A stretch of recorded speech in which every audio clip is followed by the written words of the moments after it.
Carmen. Assise confortablement sur son canapé, Carmencita sirote son café au lait. Avec gourmandise, elle y trempe ses biscuits préférés. J'attends patiemment la fin de ce rituel en espérant qu'elle se mette à parler. Puis, après avoir raclé le sucre resté au fond de sa tasse et sucé les quelques grains collés à la cuillère, elle lance son histoire sans se presser. Carmencita n'avait pas eu à traverser la frontière. Sa mère, Carmen, à l'âge de 13 ans, l'avait fait pour elle. Carmen connaissait les déchirements, les failles et les peurs. Petite, elle avait su les maîtriser quand elle s'approchait du ravin pour tromper sa faim. Elle savait que la chute libre au fond du précipice était possible. Aussi, accrochée au rocher, elle cheminait parmi les ronces en prenant soin de poser les pieds à plat sur les affleurements de pierre dont elle avait testé auparavant la solidité. Il lui fallait du courage, beaucoup de courage dans ce monde escarpé pour affronter le danger et glaner quelques fruits sauvages. Il serait là son seul repas de la journée. Elle savait que la récolte serait abondante car personne ne s'aventurait dans ces endroits reculés. En effet, le soir, à la veillée, les vieilles racontaient qu'ils étaient peuplés de spectres errants qui attiraient les êtres vivants dans des labyrinthes mortuaires. De retour de ses escapades nourricières, Carmen, rassasiée, constatait que les spectres existaient bien, mais ils circulaient plutôt dans les rues, tant la faim tenaillait les habitants du village. Son tempérament transgressif lui avait permis de développer un sens de l'aventure particulier, une animalité certaine qui lui permettait de flairer les dangers et de savoir les contourner. Un réflexe de survie en quelque sorte, comme une carapace indispensable pour affronter cette misère qui l'avait fait naître d'une mère simple d'esprit. À 13 ans, on espère mieux de la vie qu'un père mort dans les mines ou qu'une mère soumise à la brutalité d'un nouveau mari. Aussi, Carmen réfléchit. Marcher pour vivre ou rester pour mourir? L'alternative était posée. Elle prit rapidement la décision de partir, car pour elle, le pire était déjà derrière, et traverser une ligne imaginaire était loin de l'effrayer, même si elle devrait tirer sa mère sur les chemins poussiéreux de l'exil. Elle savait que depuis Libria, elles auraient à parcourir toute l'Espagne pour rejoindre sa tante dans le sud de la France. Mais sans hésiter, elle proposa à sa mère d'abandonner l'unique bien que son père leur avait légué, la cueva creusée dans la roche friable qui leur servait d'habitation misérable. Isabelle acquiesça en souriant, comme toujours. Patiemment, Carmen prépara leur voyage, et pour se donner du courage, elle s'imaginait répue, chaussée, et sa mère bien habillée, même si certains exilés revenus au pays l'avaient prévenue. Les conditions d'accueil en France étaient parfois difficiles, comme par exemple l'attente en quarantaine à la frontière ou l'exigence excessive des propriétaires viticoles lorsqu'ils recrutaient des hommes et des femmes au moment des vendanges ou pour tailler la vigne. Les logements étaient précaires, avec leurs paillasses dans les greniers, le froid rude en hiver et le travail harassant pour gagner quelques pièces. Ces propos ne dissuadèrent pas Carmen, même si elle avait compris les obstacles qui l'attendaient. Alors, elle se préparait à les affronter. Il lui faudrait décrypter le sens de paroles inconnues et contourner les mots pour comprendre sa nouvelle existence. Elle devrait également se confronter à la brutalité des gestes devant son innocence et accepter de serrer les mains qu'on lui tendrait avec ou sans animosité. Elle se savait vaillante et elle travaillerait pour y arriver, Ce qu'elle voulait le plus dans cet exil choisi, c'est de n'entendre plus que de loin l'écho des plaintes ancestrales, des blessures profondes, de la peur, du froid, de la faim, de l'ignorance. Espérer ainsi éclairer de lumière sa nouvelle vie. Les deux femmes entreprirent leur voyage à pied sur les chemins parfois assises derrière des charrettes tirées par des chevaux ou en train en prenant soin de ne pas se faire arrêter. Carmen ne savait ni lire ni écrire, ne le saurait jamais. Elle avançait simplement, interrogeant ça et là quel chemin emprunter. Elle brandissait fièrement les lettres ou les mots que l'instituteur du village avait formés sur des bouts de papier pour l'aider à s'orienter. L'adolescente et la femme cheminaient au printemps, sans connaître le monde. Elles le découvraient au fur et à mesure de leurs enjambées et elles s'adaptaient au bruit des vagues, des rivières et des ruisseaux où elles se lavaient tout habillées. Carmen posait enfin ses pieds nus sur la mousse tendre des plaines accueillantes ou dans les prairies proches des montagnes où quelques bergers leur offraient des verres de lait. Elles se fondaient dans le ciel bleu à la limite de leurs regards envieux. Carmen aimait et riait. Elle se sentait libre et avait l'impression de voler comme les oiseaux qu'elle croisait. Elles arrivèrent enfin de l'autre côté. Enfin, elles le croyaient. De l'autre côté, dans un autre monde de misère où survivent les immigrés. Aussi, Carmen apprit rapidement à compter et principalement à additionner. Centimes, sous, francs anciens, tout y est passé à coups de ménage chez les commerçants de la ville qui généreusement l'exploitaient sans la déclarer. On disait d'eux qu'ils étaient généreux, des gens bien, des gens instruits, des gens honnêtes, des irréprochables, des gens bons catholiques et charitables. À la différence de Libria, dans cette ville en France, il n'y avait ni ravin ni spectre affamé. On savait les cacher ou les maintenir à la frontière de la misère, une forme de racisme ordinaire ou plutôt d'esclavagisme partiel consenti et aménagé avec la bénédiction des autorités et du clergé. Carmen ne disait rien. Elle était dans le déni de la chute incroyable dans un monde injuste qu'elle avait quitté pour le retrouver des centaines de kilomètres après. Et puis, elle avait peur de l'expulsion et d'être à nouveau précipitée dans la misère, du retour au pays et des regards narquois des villageois et des chuchotements sur son passage qui la traiterait de fille perdue dont on nous volait.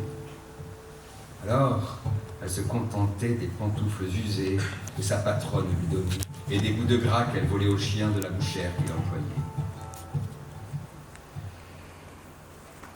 Carmen Sita me regarde. Elle poursuit sans hésiter, toujours avec la même évidence qui avait poussé sa mère et sa grand-mère à s'exiler. Je suis né dans un pays qui me disait d'origine étrangère, où la sève ne montait pas, où la terre ne s'amendait pas, où les racines arrachées ne reprenaient jamais et où celles que l'on plantait poussaient avec peine. Ce pays était entre deux frontières, sans nom et sans bannière. Les pas n'y formaient pas d'empreintes et la poussière soulevée par le vent brouillait les repères. C'était un pays au regard hostile, indifférent ou sympathique, aux mains parfois croisées puis retirées. Il était formé de points de vue obscurs, de douleurs confuses, de négations entrecoupées, de risques, de pleurs, de regrets. Parfois, il a été une île vacillante parmi mes naufrages, un refuge au-delà de ma peine, au-delà de mes noms. Ce pays dont j'ai hérité s'appelait l'exil. J'ai hérité également du prénom de ma mère, seul patrimoine qu'elle pouvait me léguer. Comme elle, j'ai perdu mon père à l'âge de 9 ans et j'ai dû interrompre ma scolarité pour aller travailler. Comme elle, je suis tenace et travailleuse et je ne discute pas quand il faut se lever. Comme elle, j'ai dû me confronter à la peur de tomber toujours plus bas comme le jour où je suis né dans les vignes alors qu'elle vendangeait. Mais moi, je suis vraiment tombé plus bas à l'âge de 6 ans, au fond d'un puits. J'étais monté sur la margelle pour cueillir une figue noire qui me faisait envie. Je suis tombé, je suis ressorti. La chute aurait pu être tragique si un ouvrier ne m'avait pas entendu crier. Il m'a aidé à remonter. Depuis, je sais qu'il est possible de rebondir, car cette chute m'a montré le sens de la solidarité. Et j'ai grandi, et j'ai appris. J'ai appris le sens de la fierté, ce que ma mère ne pouvait pas deviner. J'ai appris que l'on devait me respecter, et je l'ai imposé. J'ai appris à rester droite aussi, et à aimer. Les yeux gris clairs, couleur de mer de ma mère, s'échappent un instant. Le sommeil la surprend. Je reste dans le silence de la pièce, face à la pendule dont les aiguilles ont inversé le sens du temps. Je plonge dans notre histoire familiale. J'habite à mon tour la fierté de ma mère et sa ténacité. Je me vois escalader ma vie comme je le fais sur les parois des falaises en été, évitant de chuter dans les crevasses, posant sur les pieds avec assurance sur des terrains que mes aïeuls ont stabilisés. J'avance, repu des forces qu'elles m'ont données, des fins que je ne connaîtrai jamais, des dangers et des spectres qu'elles ont effacés. Je ne marche plus, je roule, ou me repose dans le creux de l'histoire qu'elles m'ont livrée et qui m'a façonné.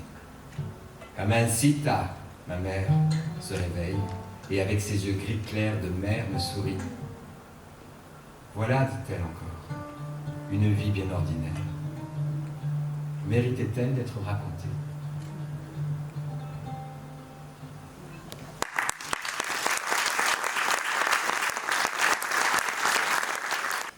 Des frontières et des femmes, qu'on vous a interprété, une histoire de transmission.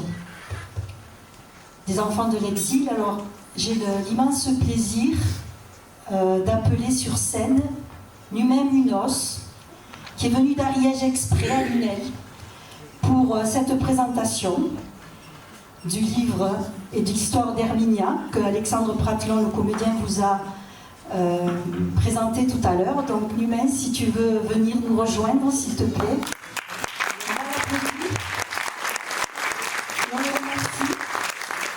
Je vais demander à Monique Buisserin, Jeannette Calba, Annie Gruvel, Jean Parra, Jean Alain, de nous rejoindre sur scène parce qu'ils incarnent l'histoire de Carmencita, à qui nous rendons hommage, histoire qu'Alexandre vous a racontée. Et puis... Transmission. Quelle est cette rivière qui coule dans mes mains? Et avant elle, dans les mains de ma mère, mains rougies dans le froid des usines qui réchauffent parfois les cadences assassines, mains tisseuses de peine qu'il faudra refouler au rythme des secondes, bien après les sirènes, mains tirant le fil pour recoudre les plaies des injustices étouffées dans de sombres ateliers. Mains usées des misères de la terre à force de racler des racines éphémères pour nourrir les chagrins d'une faim aux mille lendemains. Un matin, ses mains se sont croisées, puis ont oublié de bouger. Je me souviendrai de leur odeur poudrée, de leur douceur d'ange, de leurs caresses envoûtantes, des mots pétris dans la pâte onctueuse ou repoussante. Je me souviendrai de leur solide ancrage à l'affût de mes peurs pour m'aider à renier mes débâcles et m'inviter à sortir de l'enfance. Et puis, je regarderai mes mains comme un nouveau langage nourri de ces méandres heureux ou malheureux, formés de paroles et de mots grinçants ou mélodieux aux images furtives ou singulières, éclairées de tendres lumières ou gisant au creux d'ombre rempli de tristesse. Des images empreintes d'une vie révélée par d'autres mains après les miennes, dans le sens du courant de ma rivière.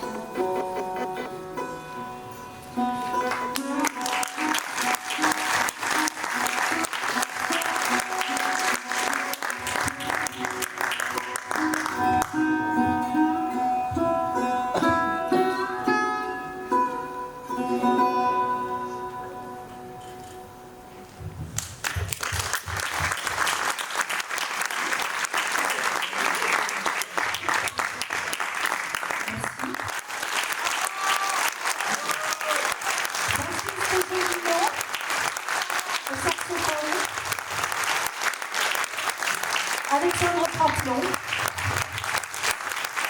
Zia Traplon,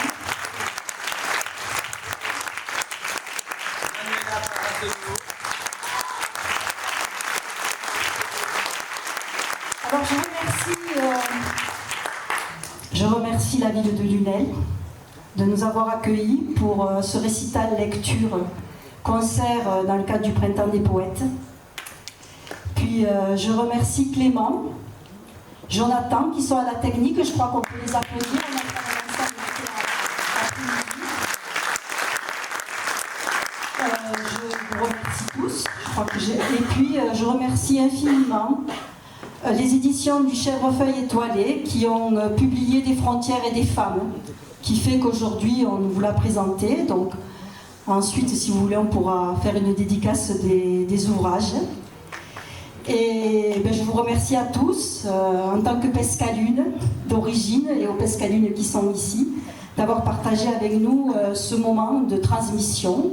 Et puis si vous avez des questions à poser, il faut que vous sachiez que tous les récits qui ont été lus, donc il y en a 10, à partir d'une collecte que j'ai réalisée de 20 femmes, eh bien, sont des faits qui sont réels, même si les récits après ont été argumentés ou mis dans le contexte. Voilà. Donc je vous remercie à tous et à toutes. Et si vous avez des questions à poser à Numen, notamment, qui est dans le livre, et à nous, on est à votre disposition pour y répondre. Voilà.